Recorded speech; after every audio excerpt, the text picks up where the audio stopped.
خبر شامل کرتے ہیں شکرگڑھ سے۔ رانا نعیم ضیاء کی رپورٹ کے مطابق پاکستان تحریک انصاف کے رہنما چودھری رؤف احمد حندل کی قیادت میں NA 72 نارووال سے ہزاروں کارکنوں نے GT روڈ پر پہنچ کر چیئرمین عمران خان کے لانگ مارچ کا استقبال کیا اور قائدین تحریک انصاف پر پھولوں کی پتیاں نچھاور کی۔ سینکڑوں گاڑیوں پر مشتمل ہزاروں کارکنوں نے جب اپنے قائد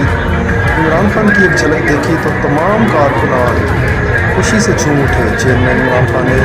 اپنے کنٹینر پر کھڑے ہو کر جب نارووال کے سپہ سالار چودھری رؤف احمد حندل اور ان کی ٹیم کو مبارکباد دی اور تمام کارکنان نے ہاتھ لہرا کر اپنے کپتان سے یکجہتی کا اظہار کیا۔ اس موقع پر چودھری رؤف احمد حندل نے میڈیا کے نمائندوں سے گفتگو کرتے ہوئے کہا کہ حقیقی آزادی مارچ میں نارووال کے عوام، نوجوان، خواتین، مزدور، کسان، بلدیاتی چیئرمینوں کی بھرپور انداز میں شرکت نے یہ ثابت کر دیا کہ ہم سب وطن عزیز پاکستان کی حقیقی آزادی چاہتے ہیں۔ امپورٹڈ حکومت کے خاتمے کے لیے سراپا احتجاج ہے۔ میرے حلقے انتخاب کے مختلف یونین کونسلوں کے عوام کا جوگ در جوگ لانگ مارچ میں شرکت کرنا نہ صرف حوصلہ افزا بات ہے بلکہ عمران خان کی حقیقی آزادی کے بیانیہ کی بھرپور حمایت کا اعلان ہے۔ اس موقع پر یونین کونسل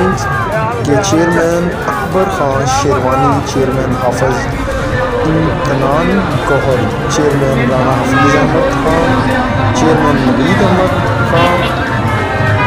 تحصیل صدر چودھری شہباز محسن، چیئرمین نعیم احمد خان، چودھری امتیاز، چیئرمین محمد صدیق، نواب محمد علی، سابق ناظم اعظم وڑائچ، سینئر رہنما PTI عرفان خان، چودھری جاوید، رانا صداقت بلو، وائس چیئرمین اعظم طیب مغل، ممبر ضلعی کونسل نذیرہ بھی موجود تھی۔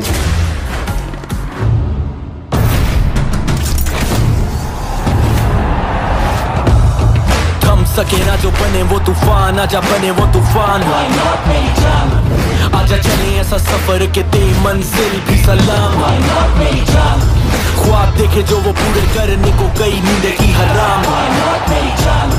سارا خون پسینہ اور یہ جان جنون کے نام،